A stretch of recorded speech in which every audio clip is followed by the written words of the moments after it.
WizEven donne la parole à ceux qui créent l'événement. Un invité, 10 minutes, 5 questions, c'est All Access, votre dose d'événementiel pour la journée. Je suis Pierre-Henri Deballon, le cofondateur de WizEven.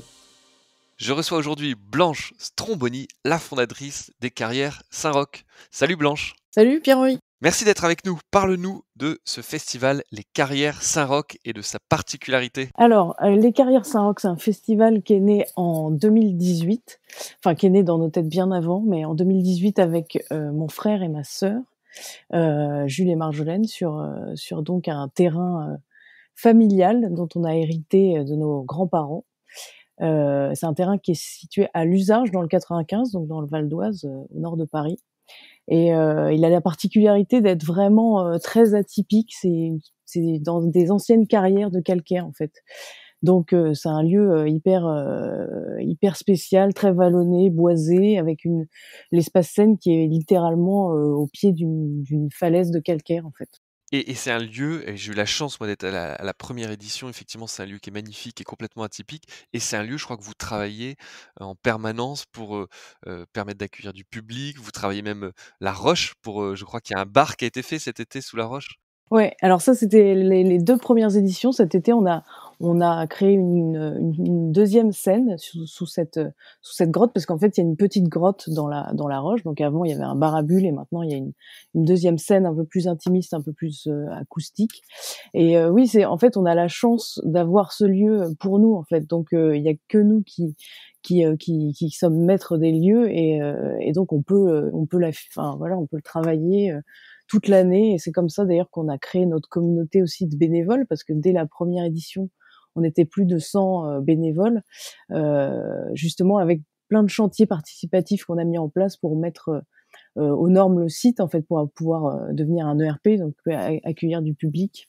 Et donc ça a été une aventure aussi très forte avec les 100 bénévoles qui nous ont accompagnés. Avec, je crois, des semaines organisées de travaux où vous vous retrouvez et où il y a un objectif qui est de monter telle ou telle partie du lieu. Et c'est marrant parce que ça rejoint alors un des plus gros festivals français, le Hellfest, qui est propriétaire aussi, ou en tout cas qui loue son lieu, et qui peut construire et capitaliser sur des infrastructures qui restent à l'année. Et c'est ça l'idée aussi pour vous. Ouais, exactement. Alors après, effectivement, on n'a pas la taille du tout du Hellfest, mais peut-être que ça viendra un jour, je sais pas. Mais non, le site est assez récent. On peut accueillir jusqu'à au maximum 3000 personnes pour être encore dans la limite du raisonnable au niveau des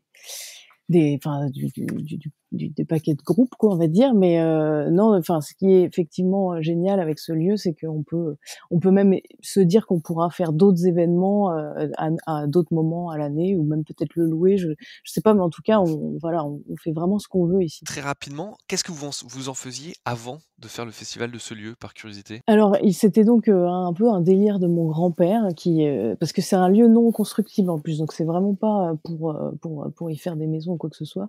C'est juste qu'il est tombé amoureux de ce lieu et qu'il venait le week-end avec ses copains. Il y a eu des mariages, des choses comme ça, mais on se retrouvait en fait en famille avec tous les cousins ici les week-ends.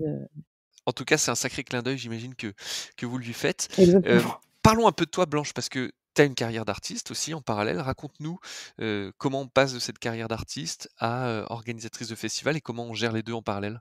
Alors, ce festival, il est né un peu aussi comme ça. Enfin, c'est vraiment, moi, je suis contrebassiste, donc musicienne professionnelle, et j'ai fait donc toute ma scolarité au Conservatoire de Paris, donc vraiment classique, contrebasse classique, orchestre classique, et cetera.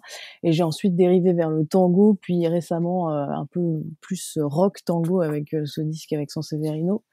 Et en fait, je suis vraiment passionnée par beaucoup de styles musicaux différents. Je trouvais qu'il y avait pas beaucoup d'événements qui rassemblaient largement les styles, enfin vraiment allant du classique jusqu'à l'électro, en passant par le jazz, la chanson, etc. Je trouvais qu'il y avait peu d'offres dans ce domaine-là. C'est souvent très genré, les festivals, jazz, électro, etc. Et là, j'avais vraiment envie de réunir ça sur une même scène, et des artistes très différents sur une même scène, et aussi pour créer dans le public des gens d'horizons complètement diverses, donc des jeunes, des moins jeunes, enfin vraiment de tout âge, tout style, tout horizon. Et c'est vraiment ce qui s'est passé en fait la première année. On était contents de voir qu'il y avait, dans le public, ben, autant de jeunes que moins jeunes, que tout ça. Et donc moi, c'est vraiment de par ma carrière, musicale, on va dire, que j'ai eu cette idée de créer ce festival-là avec ce style-là. Et c'est une chance ou c'est compliqué à l'inverse d'avoir les 2 carrières en parallèle? C'est est-ce que le fait que parfois ça soit toi qui te produises sur des festivals avec tes groupes, est-ce que ça te donne un autre regard et une autre approche quand tu passes de l'autre côté, du côté organisateur?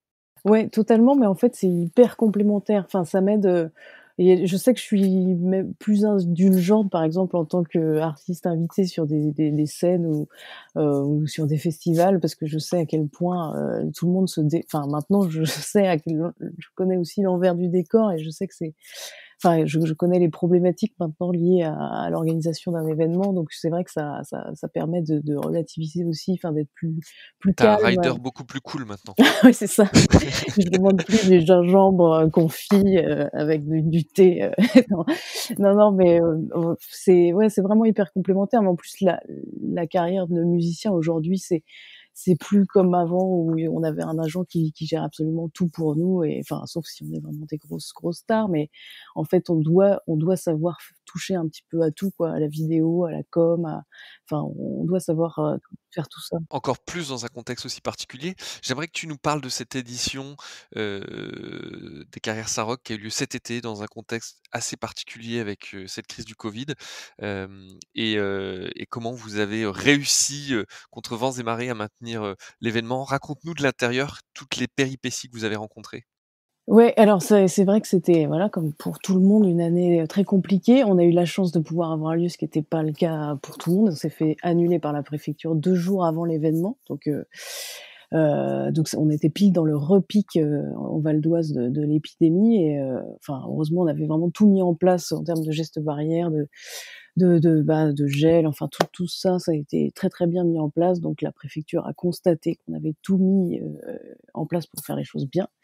Et du coup, on a pu avoir lieu, mais alors oui, effectivement, ça a été une organisation, le chantier, on fait toujours, C'est-à-dire que 2 jours avant, la préfecture vous dit: «No go». Vous aviez eu un go avant ça ou vous attendiez déjà un retour? on attendait, on n'avait pas eu de retour, mais ce qui se dit, c'est qu'au bout de 3 mois, si on n'a pas de retour, c'est que c'est OK, quoi.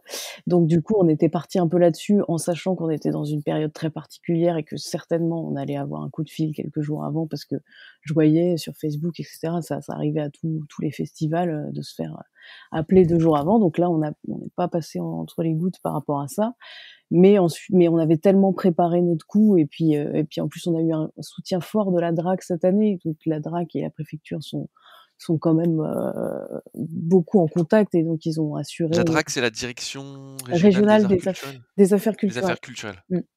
Et c'est vraiment la préfecture et la DRAC, ils sont très, très en lien, et effectivement, on avait eu un soutien fort aussi pour pouvoir mettre en place tous ces gestes barrières, accueillir le public, en toute sécurité. Et donc vous avez réussi en lien direct avec le cabinet du préfet, je crois, à Ouais, ouais, inverser ouais, la tendance? Et exactement. donc là, tout est prêt et puis finalement, la veille au soir, coupure électrique, je crois? Ouais, ouais, c'était une année vraiment, on a cumulé, cumul de miles, parce que, cette préfecture, ce coup de fil à la préfecture, finalement, moi, ça m'a moins stressée que le coût de l'électricité la veille, à 22h30, où là, on se dit: «Bon, bah, tout est prêt, la scène est montée, les friteuses, les tireuses, tout va bien». On allume tout en même temps pour tester, l'électricité, et là, au bout d'un quart d'heure, tout blackout total, donc tout devient noir et plus rien qui fonctionne, et les portes ouvrent dans quelques heures, quoi, 13h le lendemain.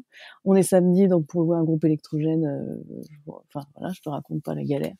Mais en gros, moi, ça m'a beaucoup plus stressée, ce coup de l'électricité, que d'avoir le cabinet du préfet au téléphone qui m'annonce ça, parce qu'il y avait une dimension humaine, en fait, avec le directeur, de cabinet. Du coup, j'ai pu directement Ça te discuter avec rassurait. lui. Je savais que j'avais affaire à un humain, alors qu'une coupure électrique, enfin là, on savait pas d'où ça venait, c'était complètement impuissant, ouais. Et finalement, tout est revenu à la On normale a ou? trouvé un groupe électrogène le lendemain, mais évidemment c'était samedi, donc ils livraient pas, les trucs de location ne livraient pas, donc fallait trouver quelqu'un la bonne voiture avec le bon permis E, et cetera. Enfin, donc ça a été une grosse galère jusqu'à 1 heure avant d'ouvrir, les portes. On savait pas si ça allait fonctionner, quoi. Mais du coup, ce que ça m'a appris, ce truc-là, par rapport à l'électricité, c'est que, enfin, on était tellement obnubilés par la crise Covid, qui était quand même le sujet majeur de l'été. Donc on a tout fait par rapport à ça, et en fait, on en a pas oublié l'essentiel, mais c'est-à-dire que si il y a pas d'électricité sur un site, on peut juste rien ne peut avoir lieu, quoi, en fin de compte. Donc ça remet un peu les pieds sur terre aussi. On se dit: «Oh là là, mais enfin, voilà, il faut juste, tout gérer en permanence tout le temps». Et alors 2021, comment tu vois les choses? Est-ce que ce sera aussi rock'n'roll? Est-ce que tu es positive ou est-ce que tu es inquiète? Comment tu prépares cette 3e édition, je crois? Bah, du coup, là, c'était la 3e. Alors à un moment, on savait pas si on allait l'appeler la 3e ou juste une édition à part, mais on a décidé de l'appeler la 3e parce que ça a été une véritable organisation, comme les autres. Donc ce sera la 4e l'année prochaine si on la fait. Et parce que enfin voilà, on est dans le doute, total, évidemment, comme tout le monde, aujourd'hui par rapport à ça. On sait qu'on peut faire, une édition, voilà, restreinte, type guinguette avec moins de monde, jauge assise, et cetera. On peut le faire. Après, c'est pas l'essence quand même du festival et d'un festival en général. Donc heu, ce qu'il y a, c'est que les gens ont été vraiment ravis et super heureux de participer, autant les festivaliers que les artistes, que le staff. Enfin, les gestes barrières et la distanciation physique, elle a permis quand même un rassemblement et de la joie, en fait, vraiment. Donc je pense qu'il vaut mieux faire de toute façon quelque chose que de rien faire du tout, malgré la distance, ça c'est sûr et certain. Après, ben, pour 2021, on attend encore un peu de voir avant de se prononcer. Vous avez fixé la date ou pas encore? C'est 28-29 août. D'accord, donc le 28-29 août, ce sera la 4e édition du festival Les Carrières Saint-Roch, et moi, pour y avoir été, je vous invite à y aller parce que ne serait-ce que le cadre et l'accueil donnent tout ce charme à ce festival. Blanche, un grand merci d'avoir partagé avec nous cette édition, je disais tout à l'heure, rock'n'roll, et puis ta double carrière d'organisatrice de festival avec ta famille et d'artiste. À bientôt, salut Blanche. Salut! Vous écoutiez All Access, le podcast de WizEvent, la solution de billetterie, d'inscription et de cashless pour les organisateurs d'événements. Pour prolonger cet échange, partagez, commentez et notez cet épisode sur vos plateformes préférées. Et pour nous rejoindre, rien de plus simple, media@wizevent.com.